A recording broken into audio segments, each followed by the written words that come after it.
warahmatullahi wabarakatuh. Perkenalkan, nama saya Agung Prasetyo dengan NIM 2351200001. Perkenalkan, nama saya Muhammad Rizik dengan NIM 2351200011. Perkenalkan, nama saya Farid Ramadan 2351200013. Baik, langsung saja. Perkenalkan, nama saya Nurul Aini dengan NIM 2351200029. Assalamualaikum warahmatullahi wabarakatuh. Perkenalkan, nama saya Dini Ajam dengan NIM 2351200027. Perkenalkan, nama saya Lestari Saryanto dengan NIM 2351200016. Baik, saya akan menjelaskan pengertian apa itu analisis regresi mediasi.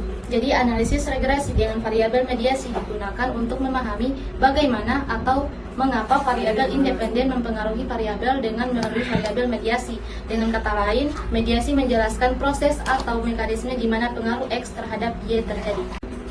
Nah, konsep dasarnya yang pertama variabel independen atau yang kita simbolkan dengan X, yang mana variabel yang mempengaruhi variabel lain, misal promosi. Nah, yang kedua variabel mediasi atau yang kita simbolkan dengan Z, di mana variabel yang menjelaskan bagaimana X mempengaruhi Y, misalnya pendapatan. Nah, yang ketiga variabel dependen atau kita simbolkan dengan Y, yaitu variabel yang dipengaruhi oleh X dan Z, misalnya penjualan.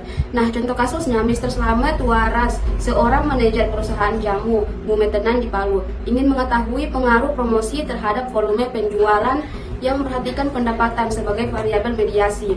Untuk keperluan tersebut, Mr. Slamet Waras mengambil data sebagai berikut. Yang pertama, apakah promosi X mempengaruhi motivasi pendapatan Z? Yang kedua, apakah pendapatan Z mempengaruhi volume penjualan Y? Yang ketiga, apakah pendapatan Z mediasi hubungan antara promosi X dan volume penjualan Y? Baik, langsung saja di sini saya akan menjelaskan tentang contoh kasus.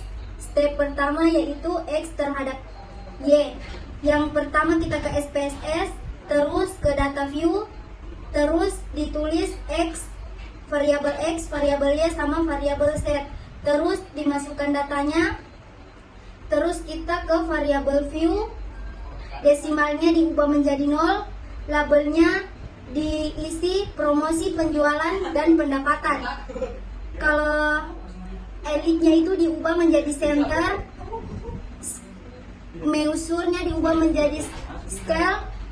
Terus kita ke data view, klik analyze, terus klik regression, terus klik linear, terus dependennya ini keluarkan dulu, terus kita isi dependennya itu variabel X, independennya variabel Y, terus klik OK. Nah, ini. Terus kita kembali ke SPSS, dan untuk step keduanya itu X terhadap variabel Z. Ini datanya kan. Terus klik analyze, terus regression, terus ketik linear, terus ini dikeluarkan. Untuk dependennya itu variabel X, variabel independennya itu variabel Z atau pendapatan. Kemudian klik OK. Inilah hasilnya, dan akan dilanjutkan oleh teman saya. Baik, langsung masuk dalam step 3, yaitu regresi Z terhadap Y. Kita klik analyze, kemudian regression, kemudian pilih linear. Setelah itu untuk variabel penjualan atau Y kita masukkan ke dalam dependent. Kemudian variabel pendapatannya atau Z kita masukkan dalam independent. Kemudian klik OK. Nah, di sini bisa dilihat hasil outputnya.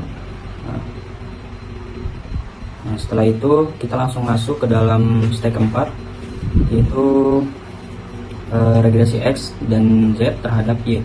Kita klik analyze lagi, kemudian regression, kemudian klik linear, kemudian kita reset terlebih dahulu. Nah, kita masukkan variabel penjualan atau Y ke dalam dependent.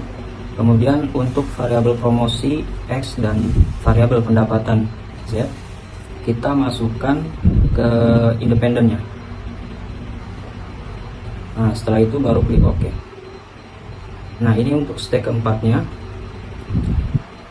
Untuk step keempat hasil outputnya seperti ini. Dan untuk penjelasannya akan dijelaskan pada materi berikutnya. Baik, karena tadi kita telah melakukan yang namanya uji SPSS. Sekarang kita akan melihat hasil dari output dari SPSS tersebut. Yang pertama itu nilai regresi X terhadap variabel Y sebelum adanya mediasi. Di situ ada namanya model summary, ada nilai R-nya, ada nilai R square, ada ANOVA. Akan tetapi yang kita lihat adalah di tabel koefisiennya. Di situ di nilai B-nya itu dia terdapat 0,90. Itu menunjukkan bahwasanya X ini dia memiliki pengaruh positif yang signifikan terhadap Y. Kemudian kita lihat nilai signifikannya berapa. Nilai signifikannya itu dia 0,001. Ini menunjukkan bahwa pengaruh X terhadap Y sangat signifikan karena dia lebih kecil dari 0,05. Jadi sebelum kita mempertimbangkan variabel mediasi, promosi ini sudah memiliki pengaruh positif yang signifikan terhadap volume penjualan dengan koefisien 0,90 dan nilai P-nya lebih kecil dari 0,01. Oke, baik. Sekarang kita lanjut ke bagian kedua, yaitu ketika regresi X terhadap variabel Z atau variabel mediasi. Kita lihat di tabel koefisien juga. Di situ dia terdapat nilai B-nya itu dia 0,003.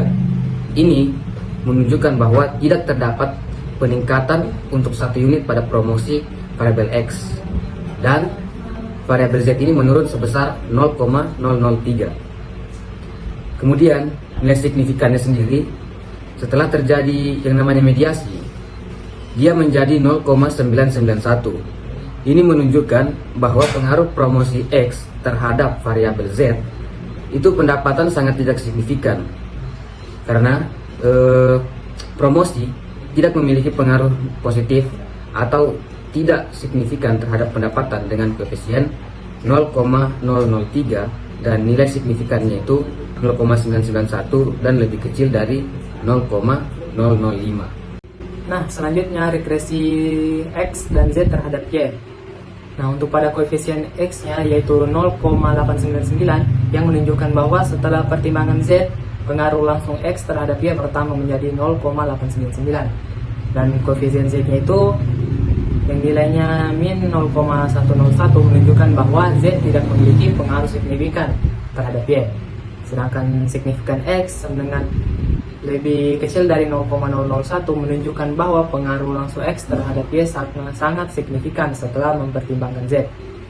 Dan yang terakhir itu signifikan Z, yaitu 0,454 yang menunjukkan bahwa pengaruh Z terhadap Y itu sangat tidak signifikan. Nah, untuk penjelasannya, pendapatan Z ini tidak memiliki pengaruh positif dan tidak signifikan terhadap penjualan Y dengan koefisien min 0,101 dan nilai signifikannya itu 0,454 sehingga p-value-nya itu lebih kecil dari 0,005.